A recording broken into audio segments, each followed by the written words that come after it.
Shalom, selamat malam Bapak Ibu yang terkasih di dalam Kristus. Selamat bertemu kembali pada kelas pembelajaran firman Tuhan di Sema Adonai pada hari Selasa tanggal 10 Maret 2026. Selamat pagi juga bagi Bapak Ibu yang stay di Amerika dan selamat siang menjelang sore bagi Bapak Ibu yang stay di Jerman. Dan malam ini kita akan belajar tentang tema Needle of Life yang akan dibawakan oleh narasumber kami yaitu Ibu PDM Dra Magdalena Caroline da Costa. Baik Bapak Ibu, seperti biasa sebelum kita memulai pembelajaran kita akan membuka dengan berdoa terlebih dahulu. Mari Bapak Ibu kita berdoa. Bapak kami yang di surga, terima kasih dan puji syukur ya Bapak untuk sekali lagi hari baru yang kuberikan bagi kami. Terima kasih kami masih diberikan kesempatan untuk boleh mengisi satu hari lagi di hari ini bagi kehidupan kami. Dan juga terima kasih ya Bapak untuk pemeliharaan-Mu sepanjang hari ini bagi kehidupan kami dan juga untuk pimpinan-Mu, penyertaan-Mu, dan perlindungan-Mu bagi kami semua. Dan kami juga mengucapkan syukur dan terima kasih ya Bapak karena pada malam ini pun kami masih diberikan kesehatan dan kesempatan untuk bisa kembali belajar tentang kebenaran firman. Bapak, biarlah kiranya selalu ada penyertaan-Mu dan juga pimpinan-Mu dalam kelas-kelas pembelajaran kami.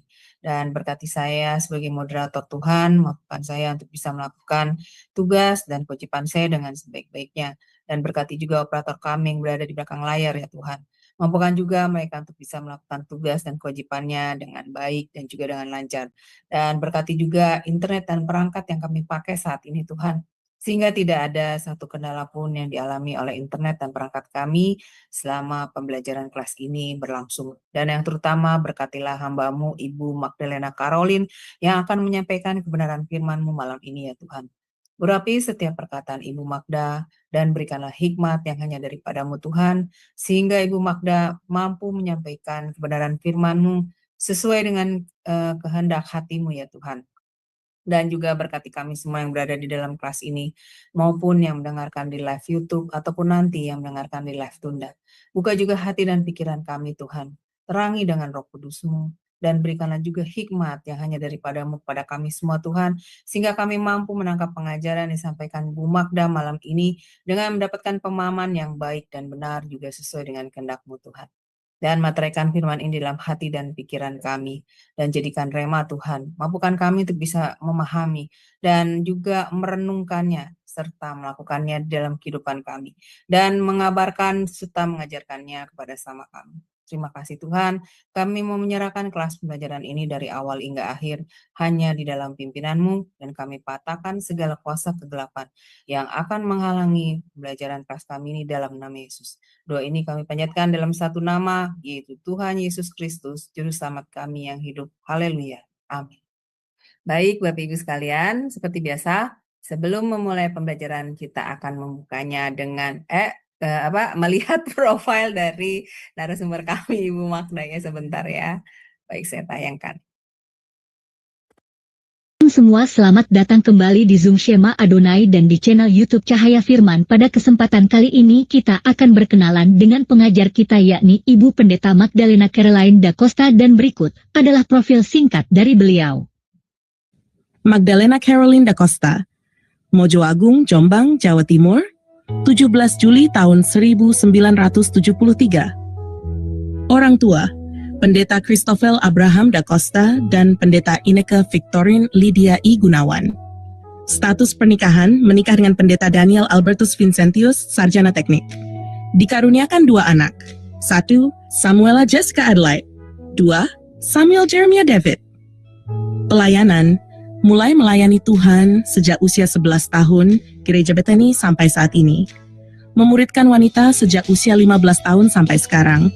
Dan tergabung dalam Virtuous Life Indonesia untuk menjangkau lebih banyak wanita agar dipulihkan dan dimuridkan. Pada tahun 2004, sempat tinggal di Sydney, Australia, untuk merintis cabang Bethany Sydney, yang kini dilanjutkan oleh rekan lain. Pendidikan, tahun 1994,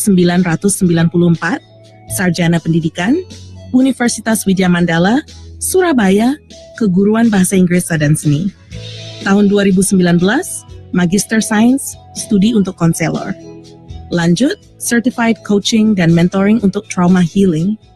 Tahun 2024, Magister Divinitas MDiv, ACOM, Asia College of Ministry, Australia. Tahun 2025 menyelesaikan pendidikan S3 di Dayspring Theological University, Texas, Dallas, di Indonesia dan di Israel Bible Center. Pengalaman kerja dan pelayanan, bidang pendidikan dan terapi, tahun 1996 sampai tahun 2002, mengajar di sekolah YPPI dan Santo Henricus. Tahun 1996 sampai sekarang, menjadi terapis anak autisme di CA Center. 10 tahun terakhir lebih berfokus pada terapi privat. Tahun 2012 sampai tahun 2016, mendirikan sekolah Royal Family untuk anak-anak kurang mampu. Tahun 2004 sampai sekarang, mengajar di Dayspring Theological University, Texas, Dallas, di Indonesia. Bidang konseling dan mentoring. Tahun 2019 sampai sekarang, tergabung di Virtuous Life Indonesia sebagai pemimpin, pelatih, dan mentor. Tahun 2020 sampai sekarang, tergabung di Blessing Counseling sebagai konselor. Tahun 2021 sampai Mei tahun 2024, asisten admin dan akademik di Blessed Bible College Online, Bali. Tahun 2022 sampai sekarang, asisten di Asia College of Ministry, Australia, di Indonesia. Bidang pelayanan dan misi, tahun 2004 sampai tahun 2006, bekerja sebagai terapis lansia di Panti Jompo, Sydney, Australia. Tahun 2006 sampai sekarang, tergabung dalam pelayanan pedesaan di JJP Ministry. Tahun 2006 sampai sekarang, tergabung sebagai fasilitator dalam pelayanan wanita bijak. Tahun 2010 sampai sekarang, melayani di Persekutuan Doa Priscilla Aquila dalam bidang pujian dan penyembahan. Tahun 2017 sampai sekarang, tergabung dalam pelayanan peniup shofar Kota Surabaya. Tahun 2018 sampai sekarang, tergabung di pelayanan wanita Sungai Sukacita Ministry bersama Evangelis Indri Pardede. Tahun 2021 sampai sekarang, melayani di Persekutuan Doa House of Blessing. Iya, baik. Bapak Ibu, tadi sekilas adalah profil dari narasumber kami, Ibu Magdalena ya. Baik, sebelum mulai pembelajaran, saya menyapa terlebih dahulu narasumber kami. Shalom, selamat malam Ibu Magda, apa kabar Bu? Eh, selamat bertemu kembali. Ibu masih ke-mute itu, Bu. Oke, Iya. shalom Bu Aling. Iya, puji Tuhan ya Bu, ketemu lagi, Ibu ngajar lagi. Gimana kabarnya Bu? Sehat selalu ya Puji Bu? Tuhan, baik, sehat. Ya, puji Tuhan, amin. Baik Ibu, kami tidak sabar ini untuk mendengar pengajaran tema malam ini. Dipersilakan Ibu. Ya, baik, selamat malam Bapak Ibu semua.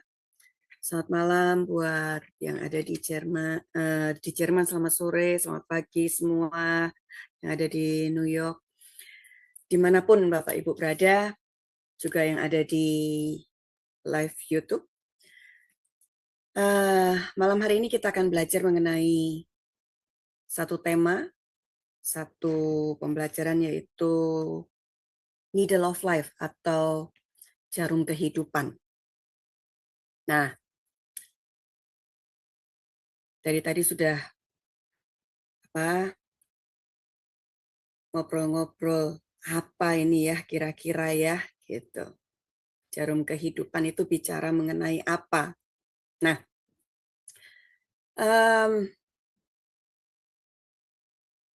kalau tadi saya bicara dengan Bu Aling ketika Bu Aling tadi bertanya, kira-kira jarum kehidupan itu kok bicara tentang apa sih? Nah, kalau Bu Kartika bilang apa tadi? Apa tadi Bu Kartika? Iya, monitor Ibu Kartika. Saya juga lupa Bu. Tadi Ibu Kartika bilang apa ya? Tidak monitor Bu. Iya, baik. Oke. Nah, saya izin Dilanjutkan. untuk share screen juga ya, Bapak Ibu Ya. ya. Nah, kita akan belajar mengenai needle of life. Bapak Ibu, saya percaya bahwa atau begini, ini bukan sesuatu yang terjadi kadang-kadang atau terjadi hanya kepada beberapa orang, tetapi ada banyak jarum-jarum yang cukup tajam hadir dalam kehidupan kita, menusuk kehidupan kita, dan jujur ketika mungkin tusukannya baru sekali gitu, kita tidak terlalu berasa. Tetapi ketika itu terus menusuk kita,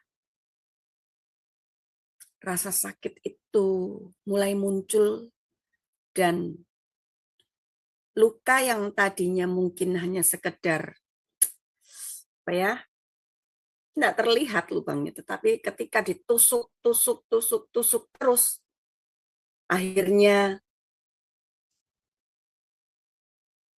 membuat luka itu semakin besar. Saya mungkin bisa minta masukan, pendapat, kira-kira menurut Bapak Ibu, apa sih needle of life di dalam pandangan Bapak Ibu sendiri? Ini saya Ya, lihat ya. silakan Bapak Ibu. Silakan Ibu Cornelia, silakan. Oke, baik. Dalam pandangan saya tentang jarum kehidupan, di mana kita selalu berhadapan dengan tantangan dan persoalan yang justru akan membuat kita lebih dewasa jadinya dalam khususnya dalam pemahaman tentang hal-hal kerohanian atau secara religi. Itu pandangan saya. Baik, ada lagi yang lain? Terima kasih Bu Kartika. Saya Bu, moderatornya sendiri. Kan. Kalau menurut saya Bu, kalau dengar penjelasan Ibu tadi di depan ya bahwa jarum kehidupan itu maksudnya seperti jarum yang menusuk awalnya lubangnya kecil, tapi karena terus mengalami tusukan akhirnya lubangnya menjadi besar. Ini saya menanggapinya adalah menyangkut perasaan Bu. Jadi ketika kita disakiti oleh orang lain, sekali itu disakiti, kita akan merasa ya masih fine-fine. Nah itu dia. Kalau saya menanggapinya seperti itu. Ya, terima kasih Ibu. Ya, Kalau itu adalah duri dalam daging kita. Jadi dari duri kehidupan dalam kita daging. setiap hari, kita itu ada jarumnya, ada duri dalam daging kita yang selalu ingin menjatuhkan kita gitu. Dan itu memang harus kita bereskan. Kalau kita nggak bereskan, kita nggak akan bisa lepas dari, tidak akan bisa menang. Itu menurut saya. Ya, baik. Terima kasih Bu Terima Eni. kasih, Ada Bu. lagi yang lain dari Bapak-Bapak mungkin? Ini, ya silakan Bapak-Bapak untuk menjawab. Bu Erni, gimana Bu? Ibu kita, Ibu Erni biasa suka menjawab ini. Ya, Ibu Erni, oh tidak monitor kalau gitu. Ya, silakan dilanjutkan Ibu. Baik.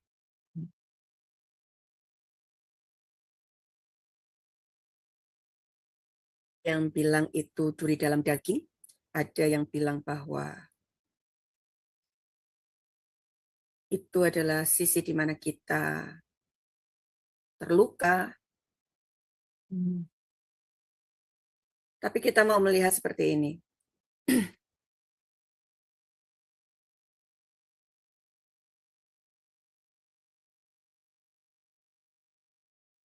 Dan perhatikan gambar yang ada di layar Bapak Ibu semua.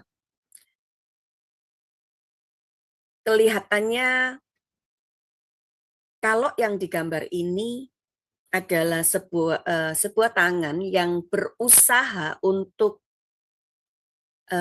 menjahit atau menyatukan, menutup sebuah lubang. Tetapi ketika kita mau belajar apa itu needle of life, nah,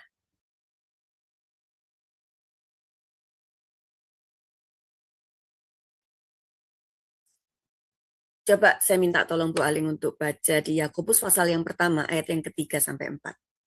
Ya, sebentar Bu. Yakobus pasal yang pertama, Ayat 3 sampai 4. sebentar ya Bu, ini agak lemot ini.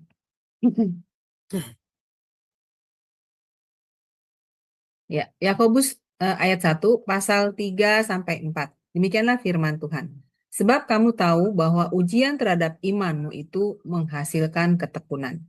Dan biarlah ketekunan itu memperoleh buah yang matang, supaya kamu menjadi sempurna dan utuh dan tak kekurangan suatu apapun. Amin. Amin. Waktu kita bicara mengenai apa yang Yakobus bicara di sini, yaitu ujian terhadap imanmu itu akan menghasilkan ketekunan. Apa hubungannya dengan setiap jarum yang ditancapkan oleh orang-orang atau oleh pasangan, oleh rekan kerja kita, oleh siapapun yang mungkin itu kita anggap berharga, kita lihat mereka itu sepertinya dalam tanda kutip mengasihi kita, mencintai kita, tetapi ternyata diam-diam mereka menusukkan jarum-jarum yang awalnya kita mungkin tidak terlalu berasa, tetapi karena itu semakin banyak ditancapkan, akhirnya lukanya akan semakin besar.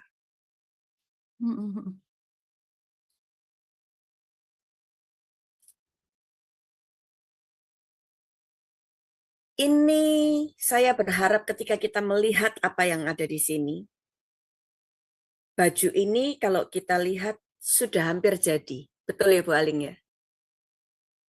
Iya, betul Bu.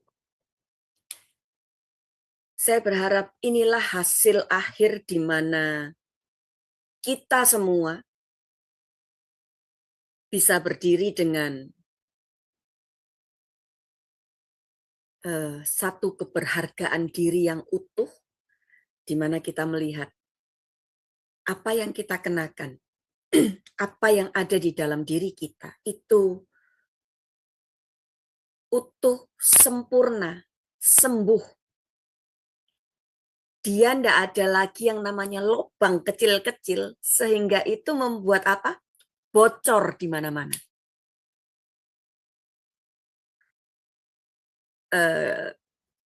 Coba lihat ya, ketika saya bilang ada bocor nanti di mana-mana, artinya seperti ini.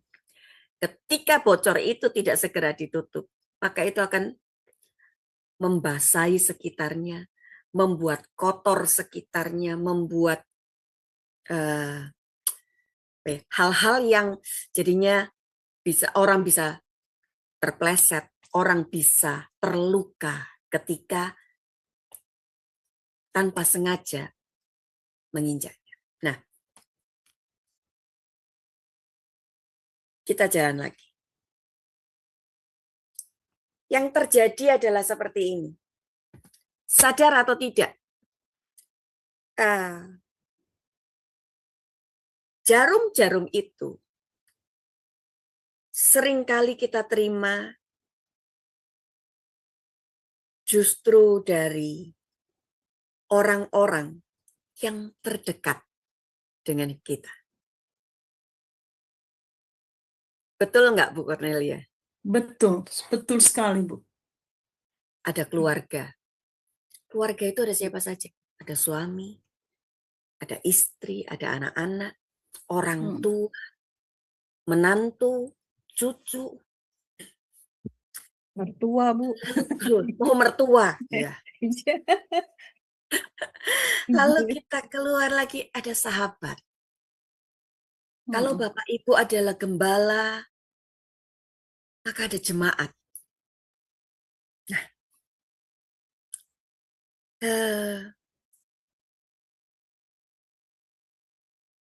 mereka-mereka ini yang paling sering membuat tusukan-tusukan dalam hidup kita. Bapak Ibu mau mengakui atau tidak. Tapi itulah yang terjadi. Ketika saya bilang sama anak saya lihat, apakah saya sayang? Sayang dong, cinta. Betul ya? Kita pasti mengasihi anak-anak kita. Mencintai anak-anak kita. Mengasihi dan mencintai suami kita. Tetapi ini yang terjadi. Ketika tanpa sadar, perkataan yang keluar.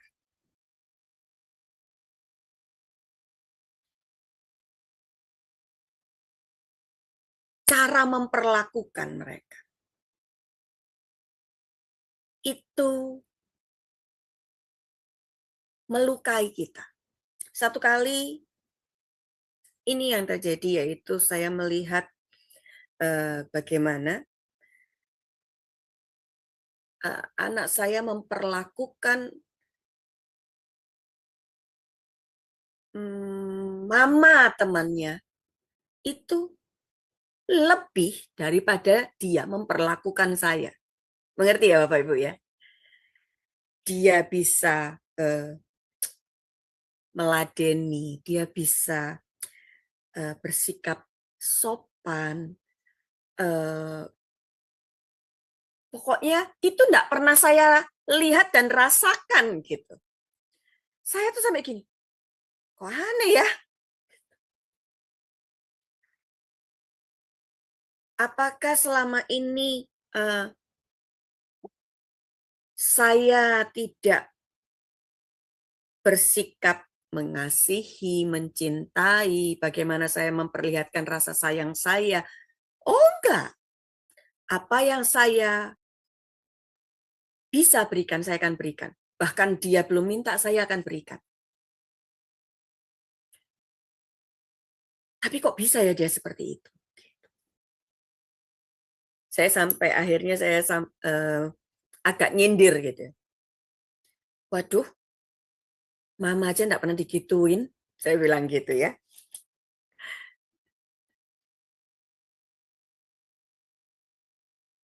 Dia bilang begini,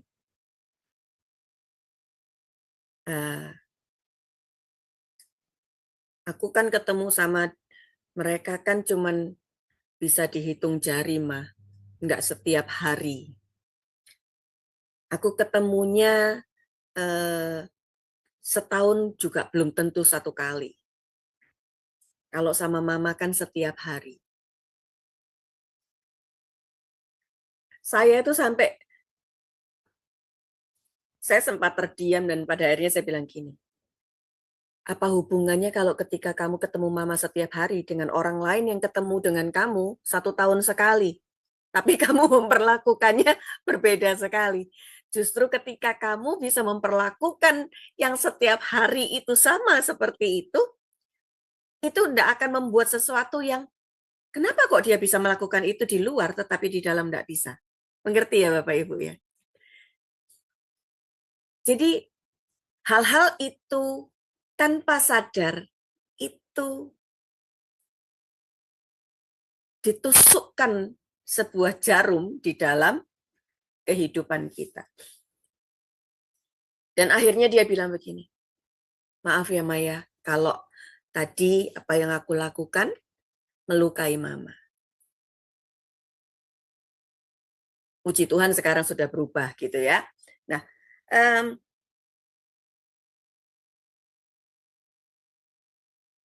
suami, ketika kita mungkin minta tolong pas keluar, ini bahasa Jerman ya Bapak Ibu ya, cangking no, tolong bawain turun sekalian itu sampah dan dibuangkan, papa mau keluar. Ini misalnya ini ya, seperti itu. Saya ngomong pagi Bapak Ibu ya, sampai besoknya kira-kira itu sampah itu kebawa enggak? Biasanya. Gimana Bu? Enggak kebawa Bapak Ibu. Loh iya, sampai akhirnya apa? Siapa yang bawa lagi? Kita lagi yang bawa. Kita lagi yang bawa turun, kita lagi yang buang. Itu yang mungkin tanpa sadar sepertinya sepele, tetapi Ya itu kadang-kadang nggak perlu yang langsung besar, tetapi tusukan-tusukan kecil yang pada akhirnya jadi besar. Nah, Yakobus bilang begini,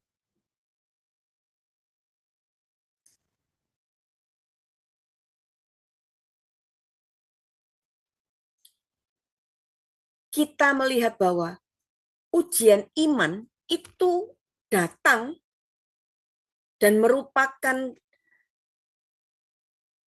satu proses atau tantangan-tantangan yang membuat kita kadang-kadang jadi lelah, jadi capek, dan kita melihat begini, waktu ujian itu datang, sebetulnya kita lupa bahwa itu adalah untuk memperkuat iman. Karena kita jadi fokus pada apa?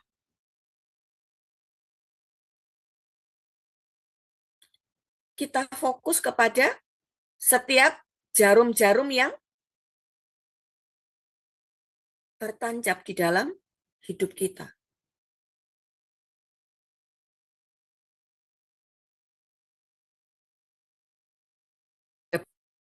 Loh ini, kalau kita melihat ya, banyak sekali jarum-jarum yang hadir. Makanya saya bilang tadi bahwa ada orang tua, ada suami, ada istri, ada anak-anak, ada menantu, mertua, cucu, sahabat, rekan kerja, gembala, jemaat. Tanpa sadar ada banyak jarum-jarum yang akhirnya menempel dan kadang-kadang kita enggak.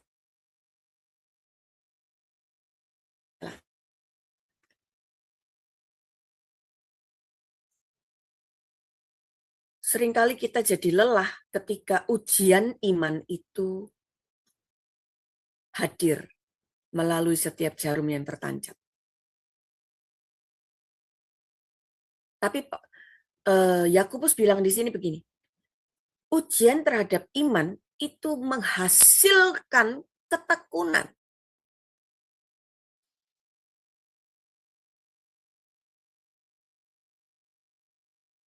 Yakobus mau bilang begini loh, penderitaan atau proses atau ujian itu tidak hanya bicara masalah apa?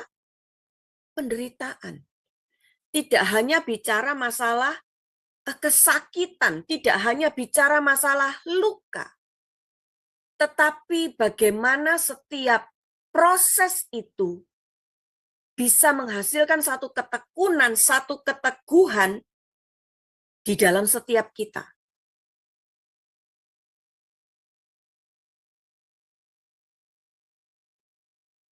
Sehingga dari ketekunan itu akan mengarahkan kita kepada satu pertumbuhan rohani yang semakin lama semakin tinggi di dalam Tuhan. Karena kita akhirnya menuju kepada begini loh. Karakter yang semakin hari semakin diubahkan. Kalau waktu proses itu berjalan, dan kemudian kita melihat bahwa ujian ini bakal membuat kita naik kelas. Tetapi ketika kita melihat bahwa ujian itu menyakitkan kita, ada banyak kita, sudahlah, enggak perlu melewati ujiannya. Enggak kuat saya sudah. Anak saya yang kecil, yang laki ini, dia sekolahnya online ya Bapak Ibu ya. Jadi ini sudah mau memasuki ujian akhir karena dia kelas 12. Yang terjadi adalah begini.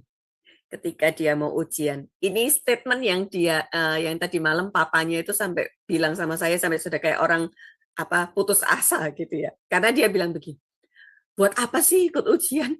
Oh ya enggak dipakai itu ijazahnya. Saya tuh sampai gini. Itu ngomong kok enak ya anak ini ya gitu. Saya bilang, apapun yang terjadi, kamu nanti mau masuk apa selanjutnya setelah kamu lulus nanti, ijazah ini adalah dasar di mana digunakan untuk kamu naik ke jenjang berikutnya. Kalau kamu tidak punya ijazah ini, hasil dari ujian ini, maka nggak bisa kamu ambil hal lagi yang di atasnya. Kalau kita kelas 6, untuk kita bisa naik ke SMP, kita harus ikut ujian akhir SD kan, Bu Cornelia ya. Kita harus ikut apa? Kalau dulu zamannya kita mungkin panas ya, gitu. Baru kita bisa masuk SMP. Kalau enggak, ya udah ndekem aja kita semua terus di SD kelas 6. Nggak mungkin ada yang namanya kita naik ke SMP, kemudian kita jalan ke SMA, lalu kuliah, nggak ada. Gitu. Jadi ketika kita tekun pada waktu orang-orang ini memberikan satu sepertinya ujian, kita mungkin kadang-kadang bilang begini loh, ujian ini dari Tuhan ya, kenapa ya? Padahal kalau kita mungkin melihat bahwa contoh kejadian Ayub,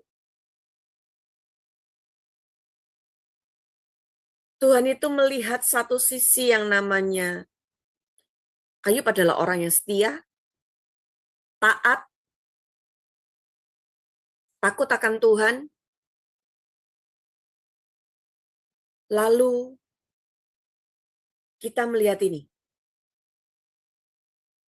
Apa yang Tuhan mau untuk setiap kita jalani ke depan, kita belajar coba seperti Ayub. Kesakitan yang dia terima. Bayangkan ya, luka, gatal yang dialami oleh Ayub dari kepala sampai ke kaki itu memiliki satu tingkat kegatalan yang nggak bisa kita mungkin kayak orang digigit nyamuk gitu, terus kemudian kita garuk biasa saja, enggak. Bahkan dikatakan Ayub itu sampai ambil beling itu digarukkan ke tubuhnya. Dan yang terjadi adalah apa? Ketika itu beling itu digarukkan, luka yang mungkin sebagian sudah kering, jadi terbuka lagi, berdarah lagi. Dan itu tidak cuma 1-2 hari. Lalu, 10 anaknya mati. Istrinya bilang apa? Kutukilah Allahmu, lalu matilah. Sahabat-sahabatnya meninggalkan dia. Tapi kita melihat ketika istrinya bilang, kutukilah Allahmu lalu matilah. Apa yang Ayub katakan? Masakan kita mau menerima yang baik sedangkan yang jelek tidak? Seringkali kita manusia ini, kita suka menerima dan memiliki apa yang baik dan kita tidak mau terima yang jelek atau menikmati yang jelek. Waktu Tuhan kasih kita yang baik, Tuhan itu baik ya, Tuhan itu keren ya, Tuhan itu dahsyat luar biasa. Tapi begitu Tuhan tidak memberikan apa yang kita mau, kita bilang, Tuhan itu jahat.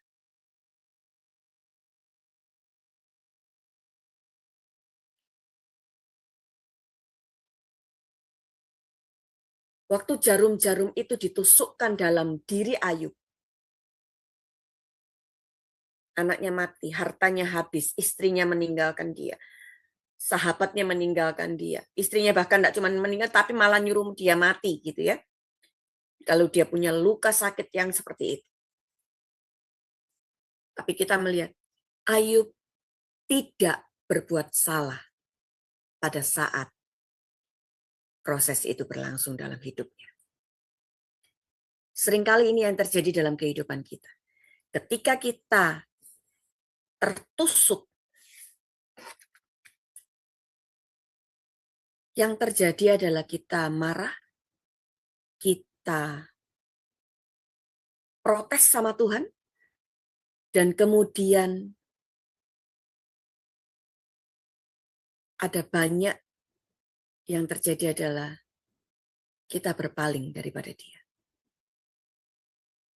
Padahal yang Tuhan mau ini loh, setiap penderitaan, ketika itu ditusukkan, istilahnya sama seperti kalau kita lihat bagaimana cara buat keju ya, begitu dia semakin diperas, yang keluar apa? Minyak. Ada hasil yang bisa dinikmati oleh orang-orang sekitar ketika proses itu berlangsung dan kita menikmatinya bersama dengan Tuhan. Masalahnya adalah kita bilang begini, jarum yang ditusukkan terlalu sakit Tuhan. Nggak kuat aku.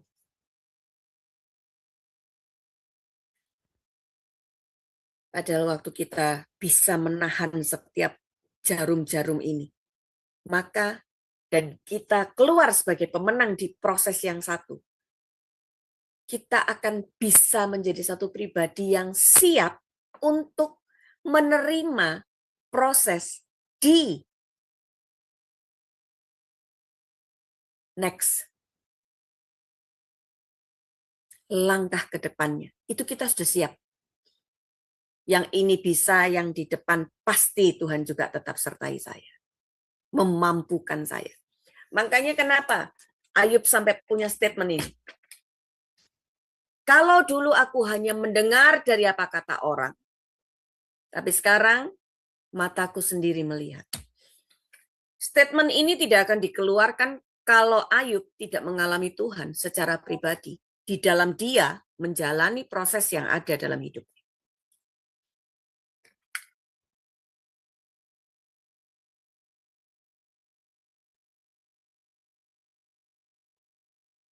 Tidak mudah, Bapak Ibu.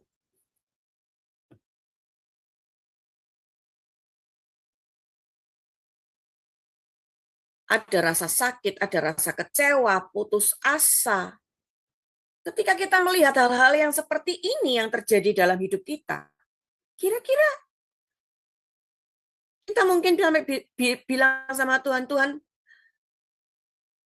rasa sakitnya ini sudah bukan rasa sakit yang biasa lagi. Tusukan-tusukan yang diberikan ini sudah tidak biasa-biasa lagi. Ini bahkan membuat kita rasanya sudah kepingin mati, sudah tidak kepingin bertahan lagi. Tidak mampu.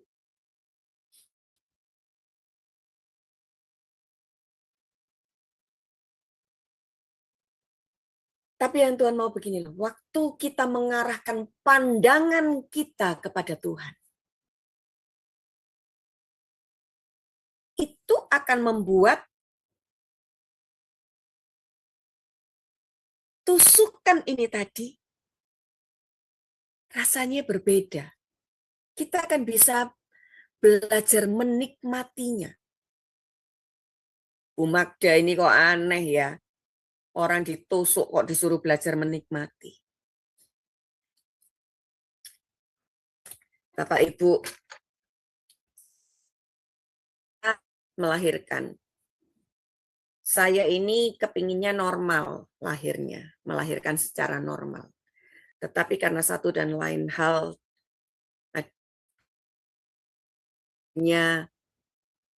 terpaksa lahir dengan proses sesar. Anak saya yang pertama.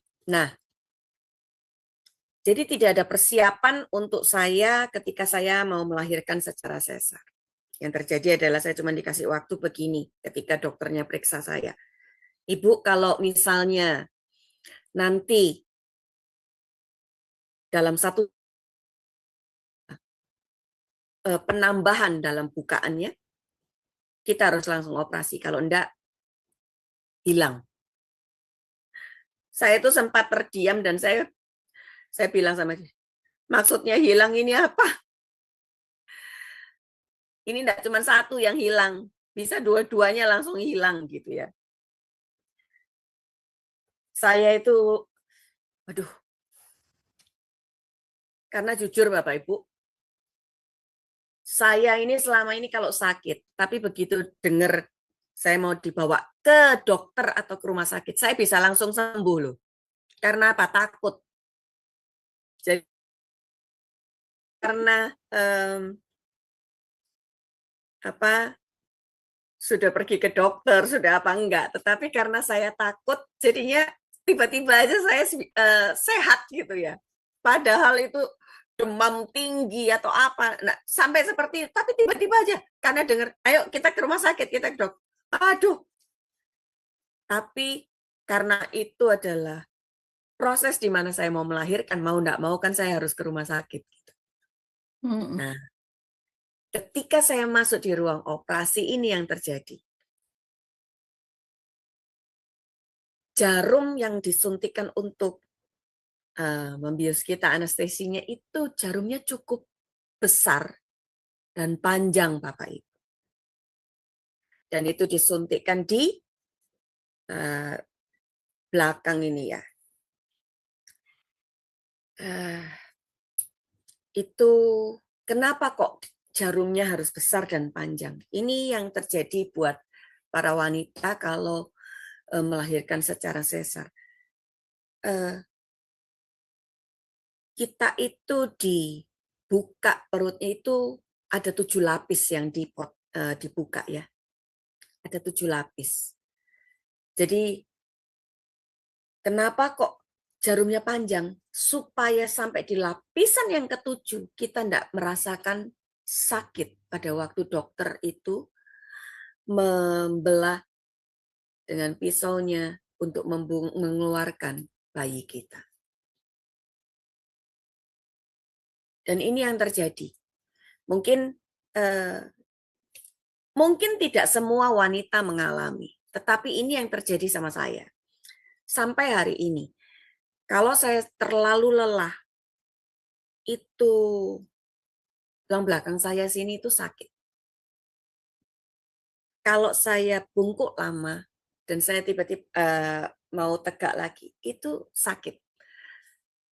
Saya jadi cepat lelah, itu yang terjadi sama saya. Dan rasa sakit itu sampai hari ini masih saya rasain.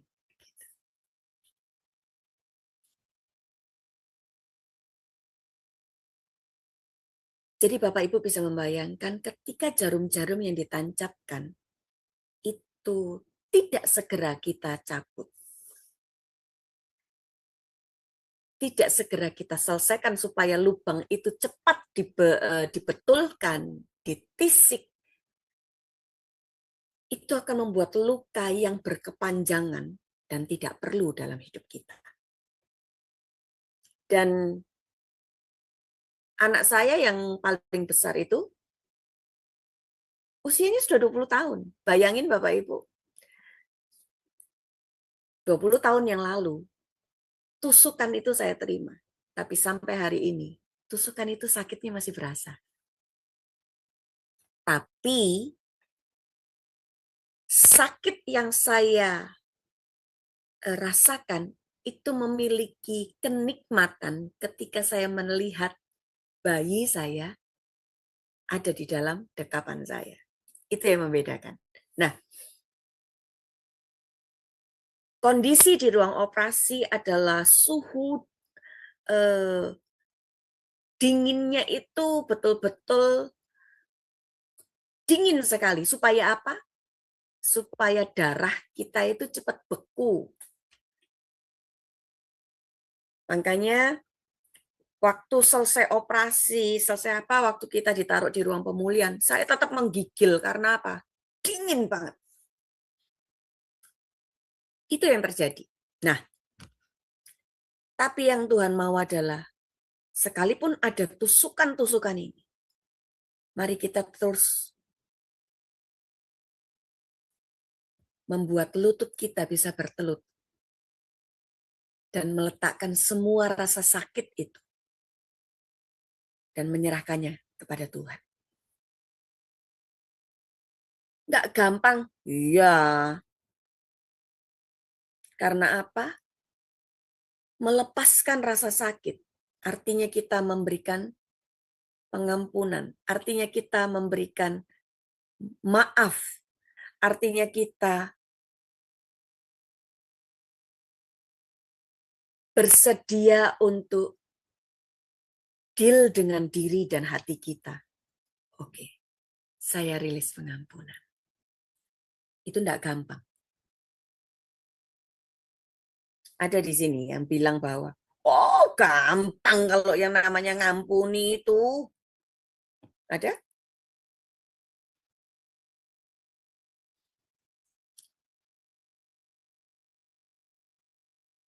Bapak Ibu lihat.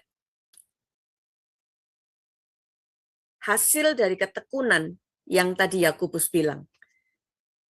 Kalau kita lakukan itu, ujian iman itu dengan sungguh-sungguh, dengan penuh ketekunan, yang terjadi adalah kita akan menikmati yang namanya anugerah, kasih karunia Tuhan. Di mana waktu Tuhan mulai menjahit, mulai menisik lubang yang membuat jubah hati kita mungkin robek sedikit. Akhirnya jadi tertutup ketika Tuhan mulai menisik. Tuhan akan berusaha menyatukan lagi dengan caranya Tuhan, bukan dengan cara kita. Tapi ini yang terjadi. Artinya adalah ketika Tuhan menisik ulang, wanita kalau menisik, artinya jarum itu nusuk lagi enggak? Nusuk, Bu. Nusuk lagi. Artinya Tuhan semakin memperkuat, memperkokoh kerohanian kita, karakter kita lewat apa? Setiap tusukan, tapi yang semakin memperkuat karakter kita. Karena apa? Dia menyatukan. Dari luka disatukan supaya tertutup. Kadang-kadang kita tidak mengerti itu. Makanya kalau kita lihat, ada tangisan loh, tidak cuma sekedar dia menjahit. Tidak gampang Bapak Ibu. Saya tidak pernah bilang bahwa, oh enak kok, oh nyaman kok. Enggak.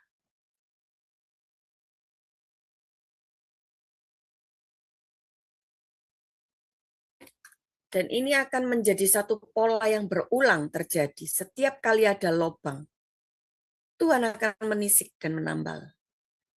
Dan itu juga akan terus menimbulkan apa? Satu lubang yang baru. Supaya apa sih? Supaya luka yang lama dan luka yang baru ini menyatu. Kok bisa, Bu? Saya juga baru tahu, Bu, ketika saya mengalaminya. Saya pernah cerita, saya pernah memperlihatkan ketika ini tangan saya kena apa? Chopper ya, pisaunya chopper itu. Sudah luka, sudah terbuka, sudah kelihatan tulang putih yang di dalam itu. Tapi ketika saya masuk ke ruang operasi dan akhirnya masuk dengan operasi besar, seperti saya melahirkan sesar itu, yang luka ini tadi, dilukai lagi Bapak Ibu. Setelah disiram sama alkohol, dikasih betadine, siram, ini yang terjadi. Kayak dibikin kasar lagi, supaya dokternya bisa jahit dengan enak. Saya tuh, dok ini kan cuma tinggal dijahit lagi, kenapa harus kayak gitu? Loh kalau enggak bisa, harus ada luka baru dulu. Baru dia bisa disatukan lagi. Saya itu sampai gini, waduh, ternyata tidak mudah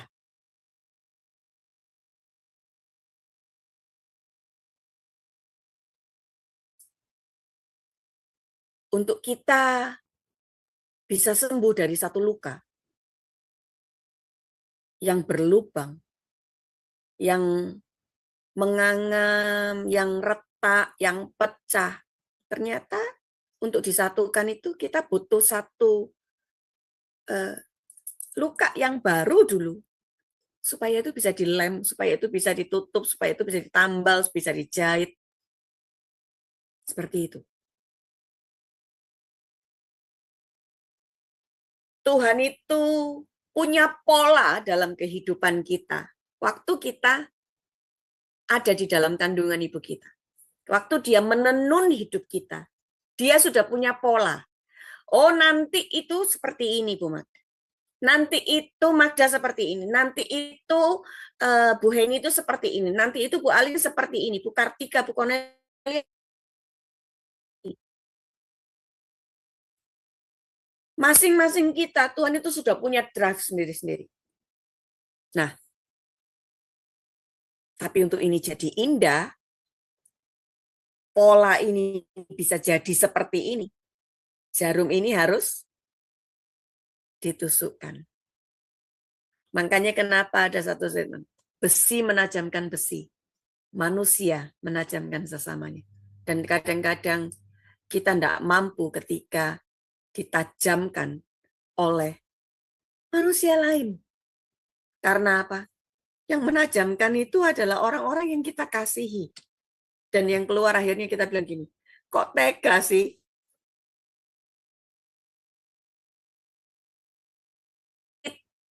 Fokus kepada rasa sakitnya, padahal yang Tuhan mau kita fokus kepada transformasi atau perubahannya. Dari pola akan jadi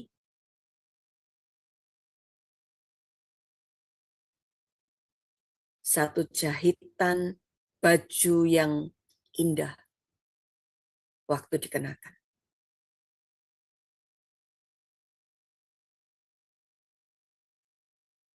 Lihat ya, jarum ini mulai ditusukkan dan dia mulai mengikuti setiap pola yang ada. Waktu Tuhan dengan orang-orang yang ada di dekat kita, di sekitar kita, untuk menusukkan setiap jarum-jarum itu sesuai dengan pola yang dia sudah bikin. Itu yang kadang-kadang membuat kita kesakitan. Karena kita fokusnya hanya apa? Pada ujung jarum yang menusuk hidup kita. Kita fokus kepada rasa sakit waktu ujung jarum itu menusuk hati kita. Kita jadi lupa bagaimana caranya untuk mengatasi rasa sakit itu. Padahal Tuhan itu lagi, ini loh, bikin pola ini untuk jadi baju yang indah. Siap dikenakan. Bahkan tidak hanya pola itu tadi, betul ya? Dia tidak hanya berhenti di pola, tapi dia menyiapkan untuk memotong bagian yang tidak perlu. Dan kita akan berteriak lagi. Jarum saja saya tidak kuat, apalagi digunting Tuhan.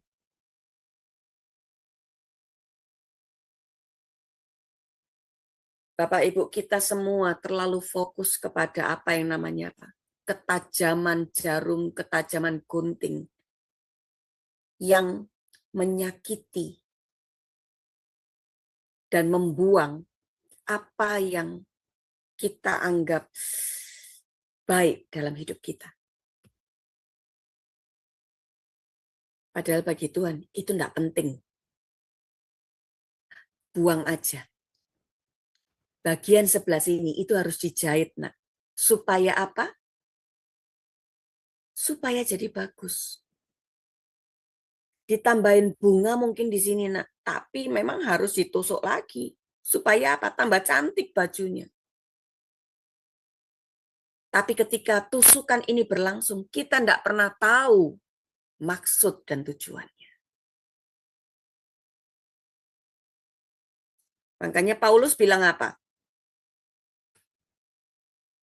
Siapakah yang mengerti pikirannya Tuhan. Siapa yang bisa menjadi penasehatnya Tuhan?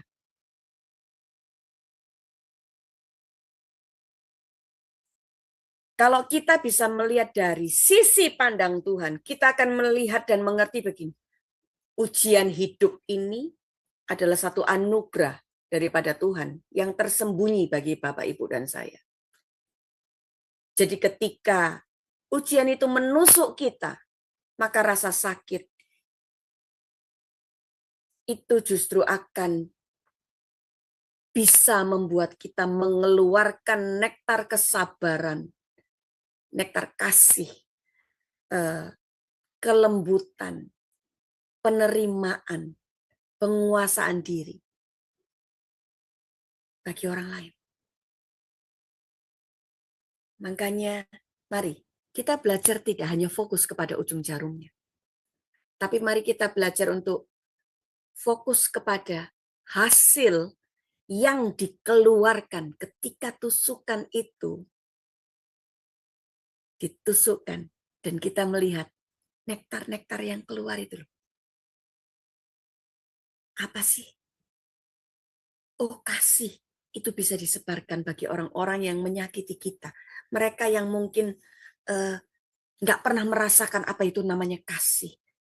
Mereka nggak pernah menerima apa yang namanya berkat daripada Tuhan. Sehingga ketika kita memberi, mereka kok bisa ya? Padahal dia juga butuh kelihatannya. Tapi kita jadi penuh dengan sukacita waktu memberi. Kenapa? Tusukan-tusukan itu mengeluarkan nektar-nektar yang luar biasa.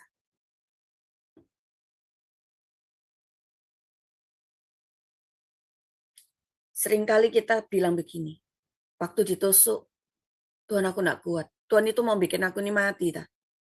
Masih kurang. Mosok nggak mandek-mandek prosesnya. Iya apa iya? Bu Aling. Iya benar Bu. Baru bernafas sebentar. Iya. Baru ambil nafas sebentar. Lagi datang ujiannya. Iya. Betul sekali Bu. Padahal Tuhan bilang gini, lawang saya separuh enak. Jahitannya lo masih separuh ya, mesti diteruskan supaya apa? Jadi.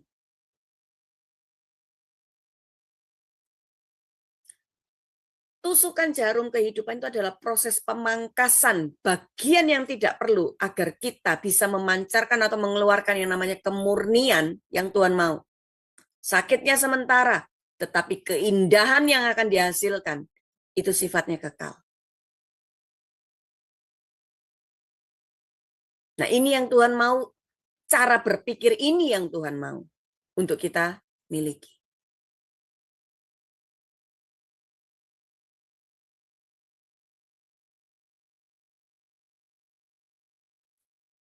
Kita lihat ya, bejana tanah liat ini adalah satu bejana kuno. Tapi dia tidak sempurna karena apa? Ada lubang di sini.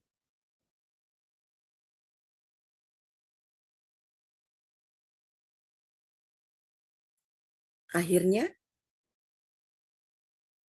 harus disatukan. Ada nih, jarum-jarum ini berusaha untuk menghancurkan, mungkin mau memecahkan. Tapi kita lihat, ketika jarum ini mulai menyatukan, dia akan menghasilkan hasil yang luar biasa. Sehingga apa? Waktu tambalan, waktu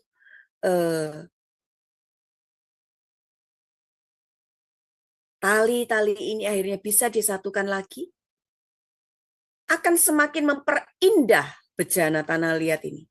Dan ketika bejana tanah liat ini ditaruh atau diletakkan di toko, di pajangan, dia akan jadi bisa membuat mata orang-orang yang berjalan di depan toko, mata orang-orang yang melihat, itu bisa membuat mereka berhenti, memperhatikan. Dan mereka mulai bilang, bagus ya, keren ya. Dan satu lagi, Harganya mahal, Bapak Ibu.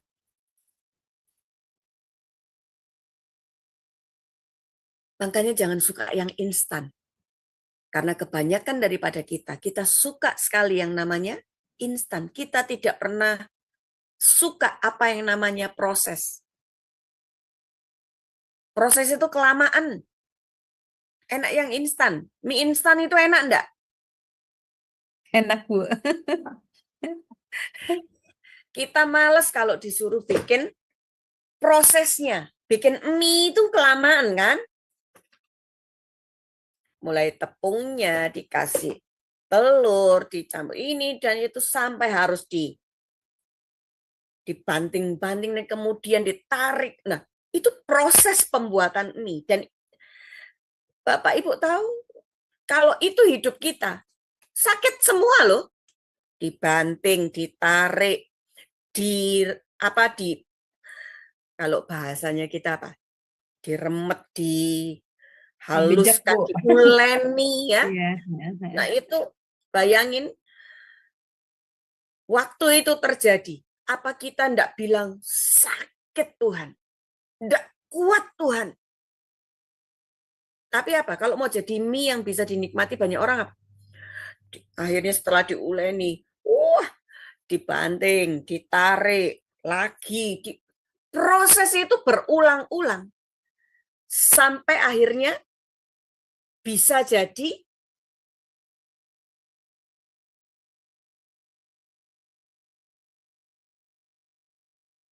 apa Bapak Ibu?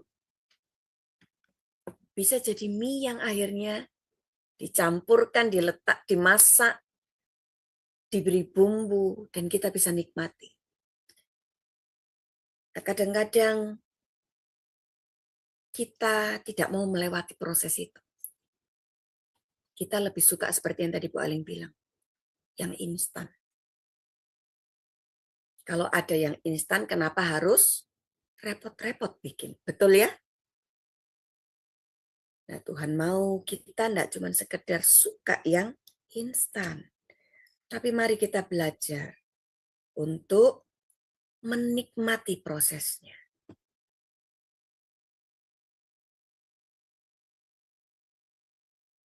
Tenunan ini nggak bakal jadi indah kalau ada lubang di tengahnya. Makanya ketika hidup kita ada luka, Tuhan itu selalu memberikan satu sinyal untuk kita, ayo cepat selesaikan dan sembuh.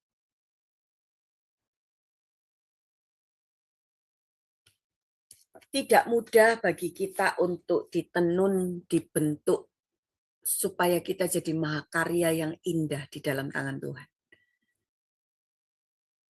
Atau kita jadi bejana yang mahal di tangan seorang tukang periuk yang profesional. Karena kita tidak mampu memiliki kesabaran yang besar pada waktu proses penusukan, proses pembentukan.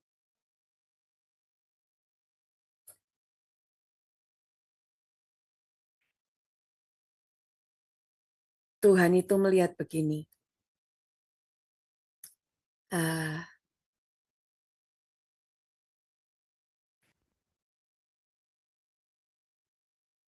Proses itu anugerah. Ketika kita bisa menikmati, kita akan bisa merasakan kasih, penyertaan, pimpinan, kuasa Tuhan dalam hidup kita yang tidak pernah putus. Dan itu sesuatu yang tidak banyak orang bisa dapatkan. Karena mereka tidak cari Tuhan.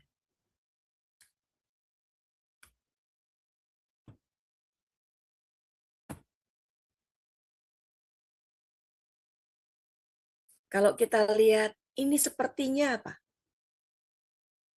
Lubang ini jalan terus. Kosmik. Kalau ini berputar terus, tusukannya kan kadang-kadang kan jadinya susah. Tapi kalau kita mau nurut, dia akan jadi satu permadani kosmik yang indah. Nah, masalahnya, mau nggak kita berdiam di dalam tusukannya Tuhan?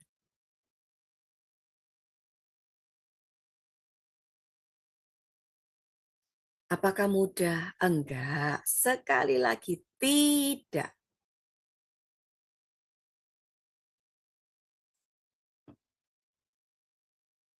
Tapi ini yang terjadi. Ketika dari sini kita melangkah ke dalam bejana, kita lihat di gambaran yang ketiga. Dari awal itu ada ujian. Tapi ketika kita terus tekun, keindahan hasil akhir tusukan itu akan kita miliki.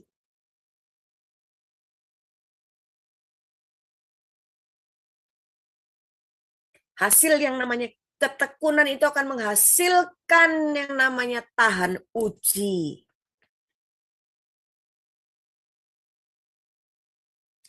Tahan uji itu tidak semua mampu miliki.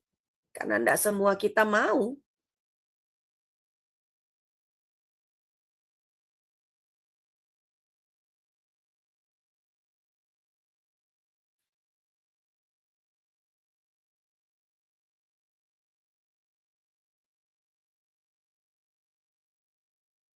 Proses pemulihan dan penciptaan kembali itu akan menjadi sesuatu yang luar biasa indah pada waktu barangnya jadi. Dari kain, digambar pola, mulai dijahit sedikit, kemudian mulai dipotong. Apa yang tidak dijahit itu di luar itu dipotong. Karena sudah tidak perlu. Yang sudah diinginkan kan sudah jadi. Makanya dipotong yang lain. Nah,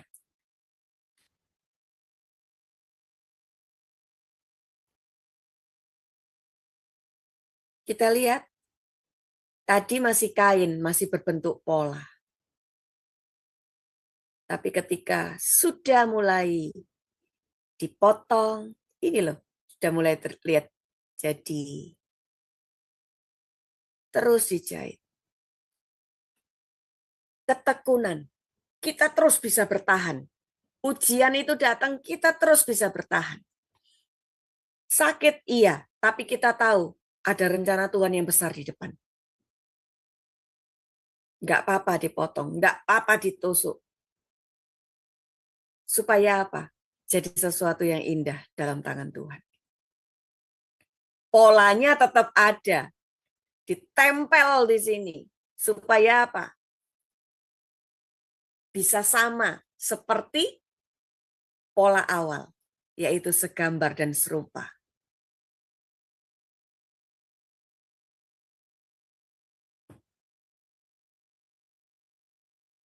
Ini loh hasilnya.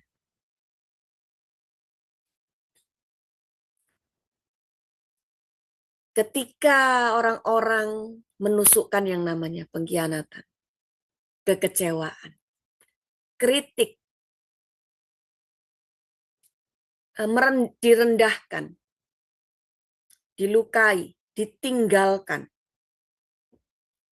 dilupakan, tidak dianggap.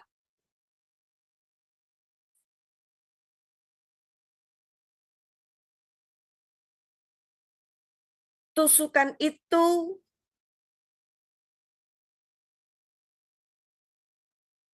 membuat banyak lubang di dalam hidup kita. Tetapi ketika kita mau menyerahkan itu ke dalam tangan Tuhan, maka tusukan-tusukan yang menghasilkan lubang-lubang dalam hidup kita itu tadi, mengeluarkan nektar-nektar yang namanya apa? Kasih. Ada kesabaran, ada kebaikan, ada penguasaan diri, ada kelemah lembutan. Dan itu bisa dinikmati oleh orang-orang yang ada di sekeliling kita. Tapi tangan Tuhan tidak pernah berhenti untuk terus menjahitnya. Supaya tetap tertutup dan menghasilkan satu jubah yang indah. Ada kekuatan yang dihasilkan dari setiap tusukan. Tapi kekuatan itu memberikan keindahan yang bisa dinikmati juga oleh banyak orang.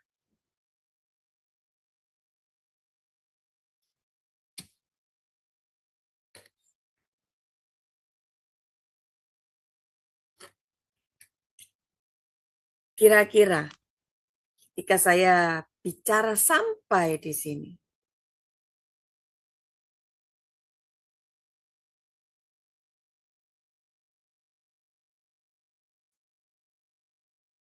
apa yang ada di dalam pikiran Bapak Ibu?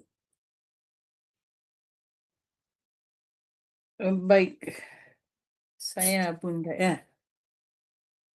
Silakan. Jadi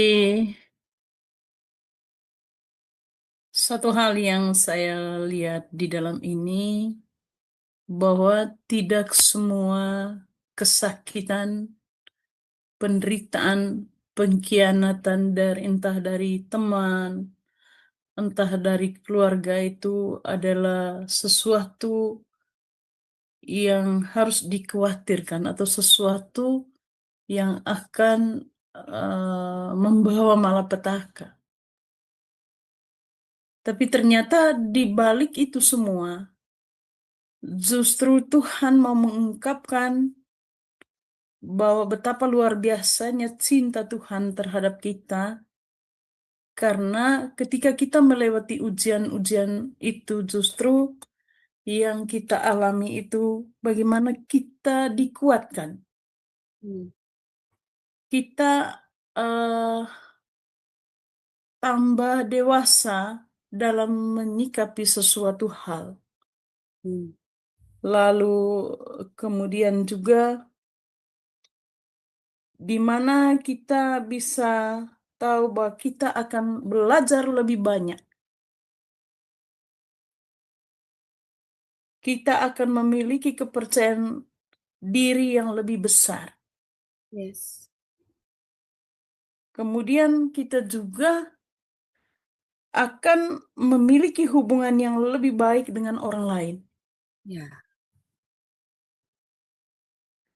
Dan kita akan memiliki kedamaian dan kebahagiaan. Dan hal yang lebih utama, bagaimana kedekatan kita itu lebih intim lagi dengan Tuhan. Itu hal yang saya petik dari setiap peristiwa tusukan-tusukan yang kita alami dalam kehidupan kita. Ya. Sebelum Ibu Magda menjelaskan hal ini, saya sebelumnya itu memandangi suatu suatu tentang hidup itu sebagai persoalan yang mungkin di sana saya memandang mungkin Tuhan begitu bencinya terhadap saya. Sampai kok saya harus diuji seperti ini. Padahal berkali-kali, Tuhan, saya bukan Engkau yang bisa begitu mudah menahan rasa. Tapi justru dengan memandang atau melihat banyak hal dari setiap proses penjelasan yang Ibu Magda sampaikan, saya justru lebih melihat seperti apa yang saya sampaikan tadi. Itu. Ya. Jadi saya pernah ingat juga dengan kata-kata, kalau saya tidak salah, Pak Jamino kah? Dia bilang begini, ketika saya bilang, aduh, saya kok, kenapa saya terus berhadapan dengan tantangan dan persoalan? Dia bilang, Ibu Cornelia harus bersyukur Hmm. karena menghadapi situasi itu semua. Karena kalau bukan seperti itu, berarti Tuhan tidak menyayangi kita. Ah, Ini suatu hal yang sangat luar biasa. Mungkin kalau dilirik dari sebagai sisi manusia biasanya kita, ini suatu hal yang sangat, pokoknya bertentangan keras. Saya tidak akan mau terima dengan hal seperti itu. ya. Kenapa saya terus dilukai? Kenapa saya harus disakiti? Mm-mm. Maaf ya, sedikit saya mau menceritakan pengalaman saya. Pada suatu kali ada seorang suster, memang sih itu bukan kata-kata dia, tetapi dia hanya meneruskan kata-kata dari Paus Fransiskus. Dia kirim ke saya, dia bilang, ampunilah maka kamu akan diampuni. Hmm. Bukalah hatimu untuk selalu memberi pengampunan bagi yang lain. Jujur saja waktu itu saya memang lagi ada masalah dengan teman sih, di mana saya merasa tersakiti sekali. Saya tanpa pikir panjang saya jawab begini sama suster itu, suster, pastor, pendeta, saya bilang enak, enteng-enteng aja ya. Merangkai kata indah, terus berdiri dengan gagahnya di atas mimbar, berkhotbah seakan-akan mereka sendiri itu tidak ada noda dan dosa, dan begitu enteng mengajak orang untuk beri pengampunan tanpa memikirkan bagaimana terlukanya saya ini. Ya. Dan suster, jangan ajak saya untuk saat ini kalau Anda mau mengajak saya untuk beri pengampunan. Kamu tahu saya baru berapa menit lalu saya dilukai. Kok detik ini suster dengan enteng aja mengirimkan hal seperti ini. Saya nggak terima. Saya bukan tipe perempuan yang bisa menahan menahan rasa sakit saya, menahan rasa benci saya terhadap orang. Saya tidak terima. Tapi justru setelah saya seperti itu, macam ada satu penyesalan. Dan berapa minggu kemudian, tantangan ini bukan hanya datang dari teman, tetapi hampir dari berbagai sisi kehidupan. Saya selalu berhadapan dengan tantangan dan persoalan yang perlahan-lahan saya mulai bisa maknai. Walaupun kadang-kadang sebagai seorang manusia biasa, saya seringkali mengeluh di hadirat Tuhan. Hmm. Tuhan, seperti inikah Engkau mencintai saya? Akankah saya terus dilempar dengan berbagai persoalan tantangan hidup? Tidak adakah ruang untuk saya bisa tersenyum, saya bisa menikmati hidup ini dengan bahagia? Tapi lambat laun memang saya mulai menyadari ternyata dengan hal-hal seperti itu saya mulai mau bersahabat dengan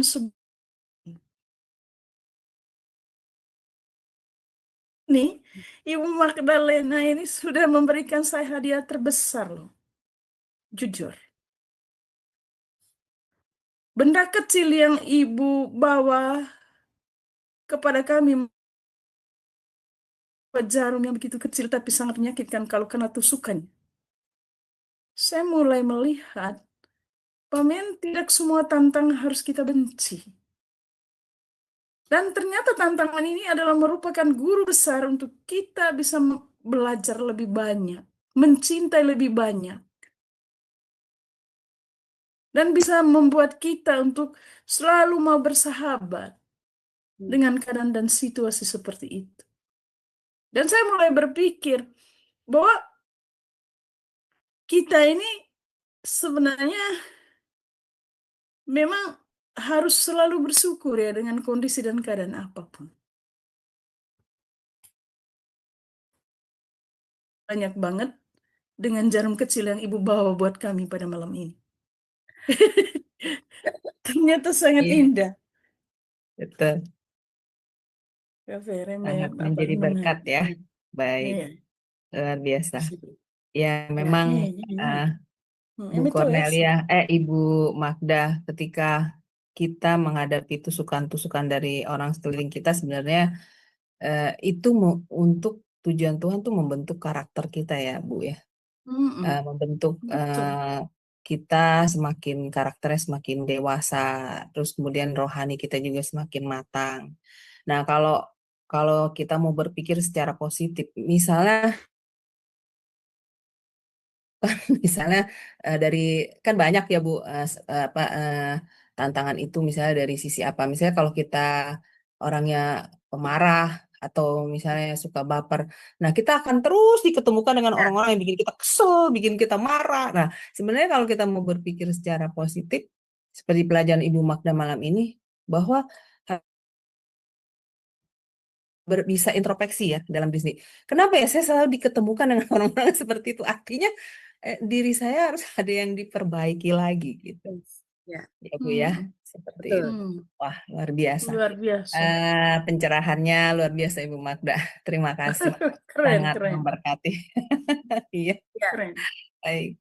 Silakan Ya, Ibu. saya berharap lebih banyak, mudah-mudahan banyak orang yang tahu tentang hal ini ya, Bu ya. ya, Indah. Amin. Iya.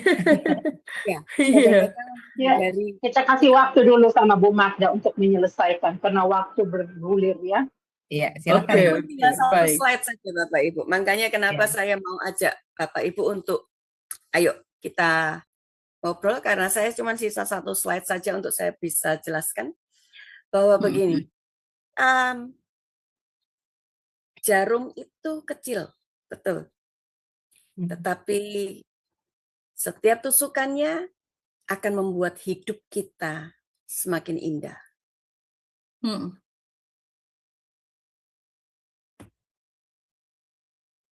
Ini yang terjadi. Tuhan itu dia terus menenun kehidupan kita sampai hari ini.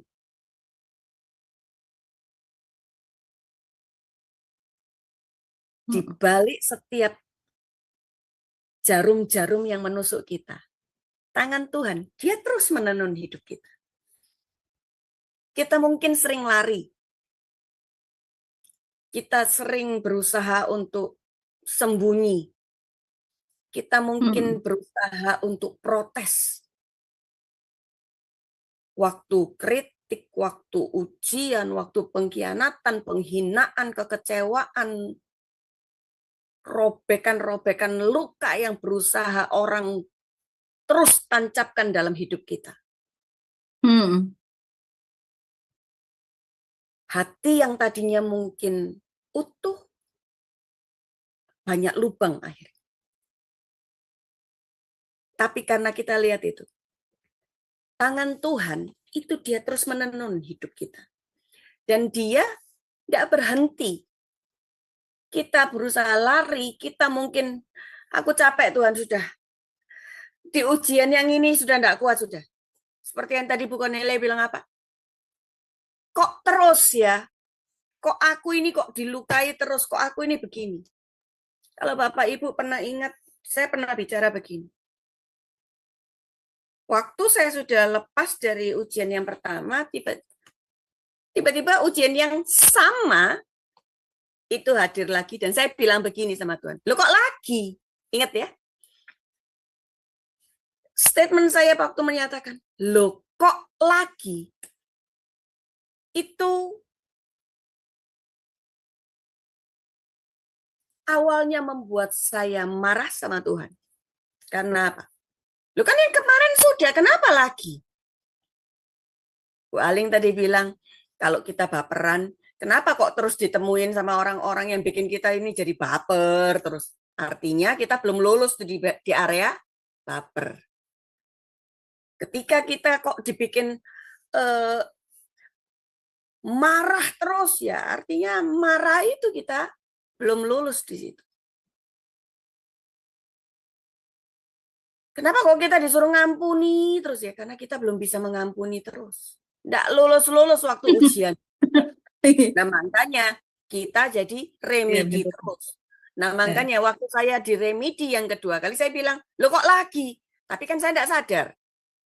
Karena menurut saya sudah lulus. Betul ya? Seringkali kita merasa dan kita melihat begini, loh aku sudah lulus kok kemarin, loh kok lagi sih? Nah, ketika ujian itu datang, kita kan protes. Loh kenapa lagi? Kenapa kok ditosok lagi? Loh di area yang sama lagi. Kalau kita tidak cepat sadar bahwa ternyata yang lalu itu, kamu tidak lulus, nak. Gitu loh. Jadi artinya, kamu harus ujian ulang. Soalnya mungkin sama. Ya iyalah, orang belum lulus di situ. Jadi pasti ujiannya juga sama. Tapi masalahnya adalah begini. Bagaimana cara kita menjalani prosesnya, ujiannya, dengan satu pengertian yang baru yang Tuhan berikan sama kita. Oh,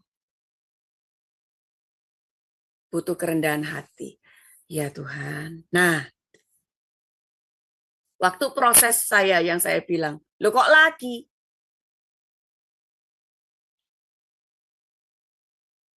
Yang saya sempat bilang begini, ya wis lah, suka-sukamu wis. Nah, sebetulnya yang ditunggu sama Tuhan itu apa? Perkataan ini. Terserah kamu Tuhan. Sudah aku nyerah, aku ikut kamu. Apa yang kamu mau buat dalam hidup? Mau mbok jahit, mau mbok bentuk kayak apa, diuleni seperti apa. Yang penting jadi mie yang enak yang bisa dinikmati banyak orang. Betul? Yang penting bisa jadi manusia, wanita yang memiliki karakter Kristus di dalamnya. Yang bisa jadi berkat buat wanita yang lain. Melalui hidupku yang mungkin gak ada apa-apanya Tuhan, aku ini udah direndahkan, ditinggalkan, dilupakan, dilukai sedemikian rupa. Terus pokoknya mungkin kalau orang lihat, tinggal dibuang gitu ya kalau lihat kita. Tapi ini yang terjadi. Waktu kita menyerahkan hati kita, hidup kita, yang penuh dengan jarum-jarum ini tadi, ke tangannya Tuhan. Apa yang terjadi?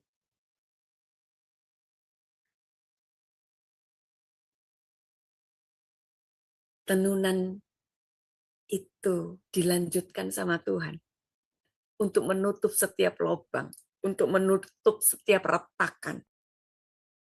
Dan itu menghasilkan tenunan yang bagus, yang mahal. Bejana yang mahal. Tapi kalau Bapak Ibu bisa lihat gambar yang terakhir ini, yang menikmati tidak cuma satu orang loh, tapi banyak orang. Mereka bisa merasakan kasih yang keluar dari hati kita yang luka dulu. Karena kita apa?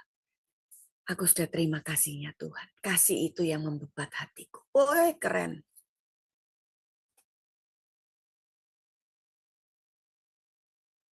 Membiarkan tangan Tuhan menenun hidup kita. Artinya apa? Hidupku yang kuhidupi sekarang adalah hidup oleh iman kepada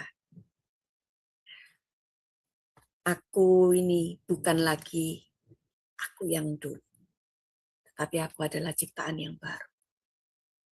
Pola pikirku adalah pola pikir Kristus.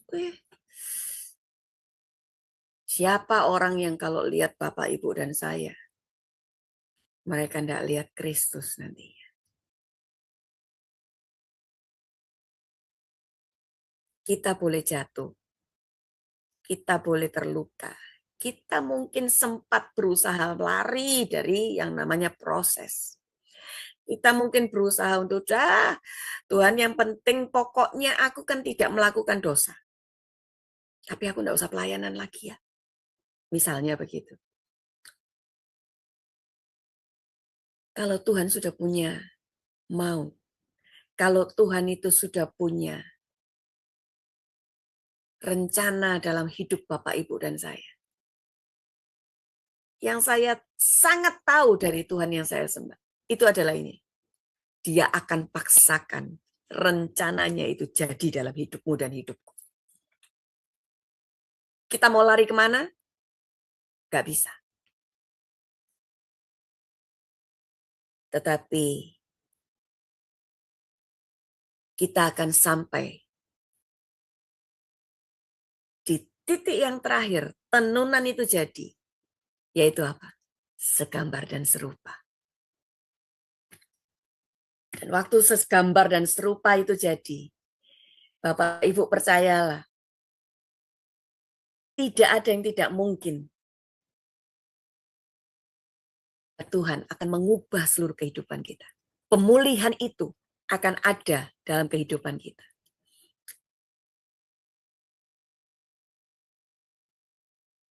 Orang mungkin seperti tadi Bu Cornelia bilang, aku kayaknya sudah di sini, saya sudah dilukai kok aku mau suruh memaafkan gini. Saya ada di titik di mana pada akhirnya saya melihat begini.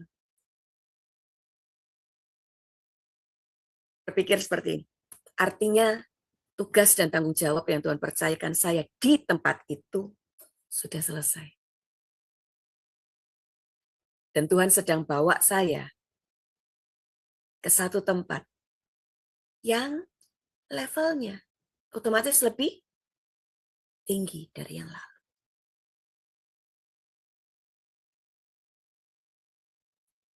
Karena apa? Kita kan sudah lulus dari yang situ. Mungkin di situ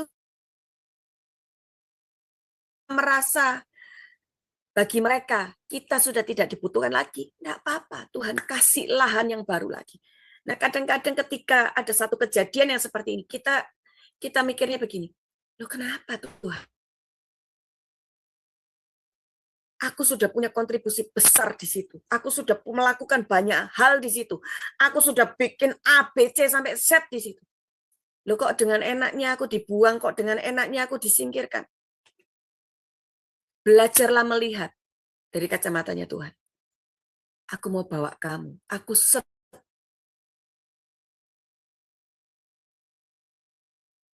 ke area yang lebih besar lagi. Tanggung jawab yang lebih besar lagi. Pengalaman bersama dengan aku yang lebih besar lagi. Tusukannya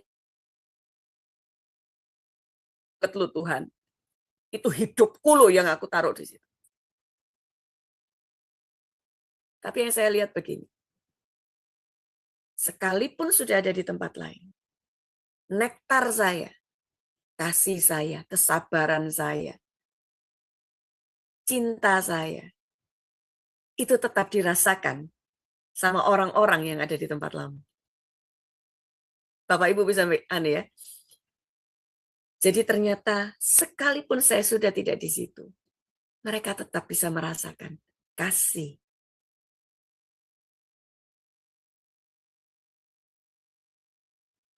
Saya bagi mereka. Terserah yang lain-lain merasa bahwa kamu sudah tidak dibutuhkan, tidak diperlukan, tidak penting. Bagi saya begini, itu saya dengan Tuhan.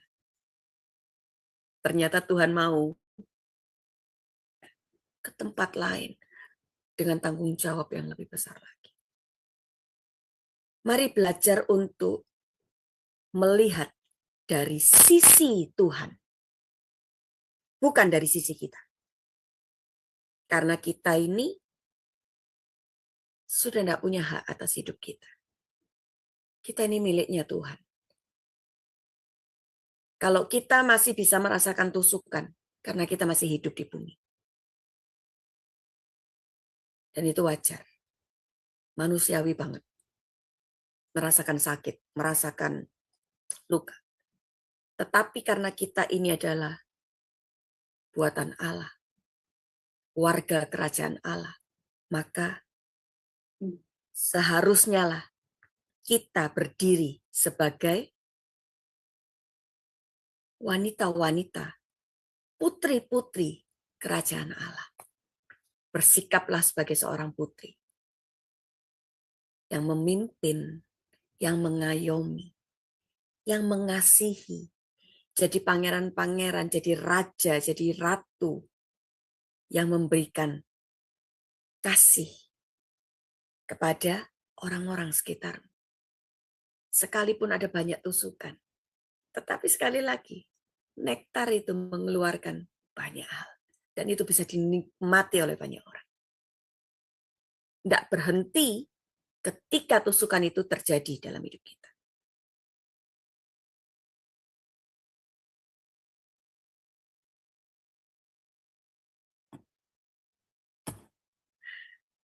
Kita harus semakin apa Bapak Ibu?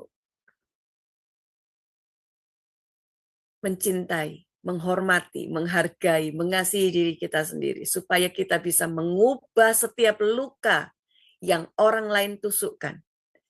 Menjadi kekuatan yang luar biasa di dalam tangan Tuhan. Puji Tuhan, saya selesai Bapak Ibu. Ya, baik. Terima kasih Ibu Magda. Luar biasa ya Bu, pelajaran malam ini sangat memberkati kami semua. Dan sebelum menutup acara kelas, saya akan membacakan acara-acara Sema Adonai ke depannya terlebih dahulu ya Bapak Ibu. Baik, untuk besok hari Rabu tanggal 11 Maret 2026 di jam 21.00 waktu Indonesia Barat di Sema Adonai akan kembali ada kelas pembelajaran firman dan kita akan belajar tentang materi eksposisi kitab 2 Yohanes diambil dari 2 Yohanes 1 ayat 1 sampai dengan 6. Dan ini sudah masuk sesi yang ke-12 dengan temanya kali ini adalah tetap dalam ajaran Kristus yang akan dibawakan oleh narasumber kami setiap hari Rabu yaitu Ibu Pendeta Dr. Suryani Motimena MTH dan moderatornya adalah Pak B. Sam Siagian. Kemudian di hari Kamis tanggal 12 Maret 2026 jam 20.30 waktu Indonesia Barat di Sema Adonai akan kembali ada kelas pembelajaran firman. Dan kita akan belajar tentang materi eksposisi kitab Matius. Diambil dari Matius 8 ayat 1 sampai dengan 17. Dan ini sudah masuk sesi yang ke-14. Dengan temanya kali ini adalah kuasa Yesus atas sakit penyakit. Yang akan dibawakan oleh narasumber kami yaitu Bapak Gembala kami sendiri, Pak Pendeta Daniel Palungan, dan moderatornya adalah Pak B. Sam Siagian. Selanjutnya, Bapak Ibu, ini adalah renungan pagi Sema Adonai diadakan setiap hari, mulai dari hari Senin sampai dengan Sabtu, dimulai dari jam 5.30 pagi waktu Indonesia Barat, dan dilayani oleh hamba-hamba Tuhan yang sangat memberkati. Jadi Bapak Ibu sekalian, renungan pagi Sema Adonai ini dapat Bapak Ibu ikuti lewat Zoom Sema Adonai atau lewat channel YouTube Cahaya Firman. Dan bagi Bapak Ibu yang belum mensubscribe channel YouTube baru kami C Firman, tolong subscribe ya Bapak Ibu. Dan bagi Bapak Ibu yang sudah mensubscribe channel YouTube baru kami C Firman, tolong subscribe sekali lagi dengan penulisan @cfirman79-X9O6O. Dikarenakan ini adalah channel C Firman kami yang paling terbaru kembali. Dan juga Bapak Ibu tolong subscribe juga channel YouTube kami dengan penulisan @cahayafirman_J3X bagi Bapak Ibu yang belum mensubscribe-nya. Dan juga Bapak Ibu tolong subscribe juga channel YouTube baru kami satu lagi yang bernama Sema Adonai Plus dengan penulisan @Sema Adonai Extra. Dikarenakan di channel Sema Adonai Plus ini Bapak Ibu bisa melihat keseluruhan rekap dari acara-acara channel C Firman terdahulu. Dan juga Bapak Ibu tolong bantu share ya channel C Firman ini kepada yang lain supaya semakin banyak juga orang-orang yang bisa mengikuti keseluruhan acara-acara dari kelas Sema Adonai lewat channel C Firman. Terutama program-program dari Sema Adonai yang tidak di-live-kan di channel-channel lain. Seperti program Renungan Pagi Sema Adonai, kemudian Renungan Pagi dari Bapak Gembala kami sendiri, yaitu Pak Pendeta Daniel Palungan yang diadakan setiap hari Jumat 1 kali dalam seminggu dan juga ibadah online Sema Adonai. Dengan Bapak Ibu membantu men-share channel Cahaya Firman kepada yang lain sekaligus Bapak Ibu telah membantu channel kami Cahaya Firman untuk menjadi lebih berkembang dan menjadi berkat lagi bagi banyak orang. Terima kasih Bapak Ibu atas perhatiannya, dan juga terima kasih sekali kepada pelayanan Ibu Magda ya Bu, sangat memberkati sekali pelajaran malam ini dan memberikan kami banyak pencerahan. Semoga ini juga berlaku pada Bapak Ibu sekalian yang mendengarkan pengajaran malam ini dan juga yang mendengarkan di live YouTube ya. Baik Ibu Magda, kita akan mengakhiri kelas pembelajaran kita. Jika masih ada closing statement, silakan Ibu. Jika tidak, baik silakan ditutup dengan doa oleh Ibu. Dipersilakan Ibu. Ya, masih ke mute ya Bu. Oke, Bapak Ibu, semoga pembelajaran malam hari ini sungguh-sungguh bisa menjadi berkat bagi kita semua. Tidak hanya bagi Bapak Ibu, tapi juga buat saya. Karena firman itu pedang bermata dua ya. Ya, betul Bu.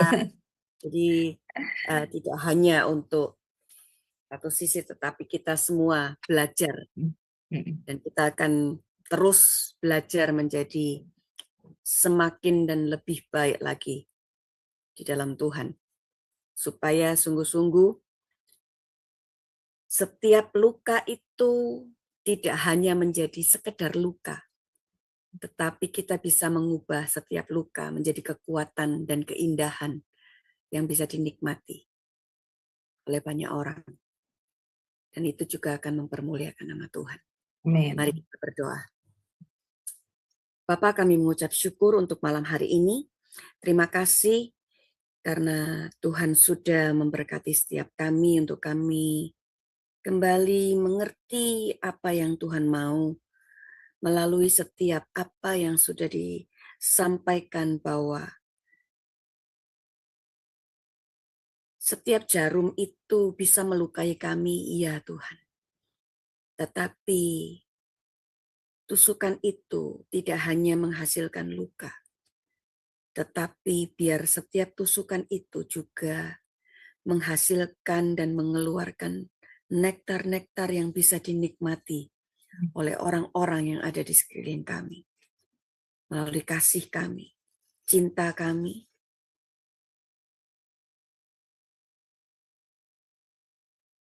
pengampunan, dan semua yang Tuhan mau, kelemah lembutan, penguasaan diri, dan bertumbuhnya karakter dari setiap kami semakin dewasa di dalam Tuhan. Pengenalan kami akan Tuhan semakin lebih dalam. Ujian terhadap iman kami terus akan membuat kami semakin tekun dan membuat kami semakin mengerti bahwa hasil akhirnya Tuhan akan membuat kekekalan dalam hati kami, hidup kami. Dan ujian itu sungguh-sungguh akan membuat keindahan dalam kehidupan kami. Terima kasih Bapa, biar apa yang kami dengar pada malam hari ini tidak hanya menjadi sekedar kata-kata yang masuk dan kami terima pada malam hari ini, tapi kami mau setiap perkataan, setiap apa yang kami lihat, kami dengar, itu bisa jadi rema, dan kami mau melakukannya dalam kehidupan kami, pribadi lepas pribadi. Terima kasih, sebentar kami akan berpisah, biar kasih dan cinta Tuhan ada beserta bagi setiap kami. Mulai hari ini sampai Tuhan datang kembali, yang kedua kali, dalam nama Yesus. Amin. Amin. Amin. Selamat malam, Tuhan berkati. Baik. Ya, terima kasih Bu Magda untuk pelayanannya yang luar biasa bagi kami semua. Semoga pelayanan Ibu selalu diberkati Tuhan lebih dan lebih lagi, menjadi berkat bagi banyak orang dan juga menyelamatkan banyak jiwa ya Bu tentunya. Dan semoga Ibu sekeluarga juga selalu dalam perlindungan, berkat, dan juga dalam penyertaan Tuhan. Amin. Nah, baik Bapak Ibu sekalian, terima kasih untuk bersamanya dengan Sema Adonai. Dan jangan lupa besok pagi masih ada renungan pagi di Sema Adonai pukul 5.30 seperti biasa ya Bapak Ibu. Dan di malam harinya belajar firman. Jadi tetap stay bersama kami tim Sema Adonai untuk belajar kebenaran firman, untuk mendewasakan kita, karakter dan kerohanian kita. Amin. Baik Bapak Ibu, tim Sema Adonai akan mengundurkan diri dan selamat beristirahat. Tuhan berkati. Shalom, shalom, shalom.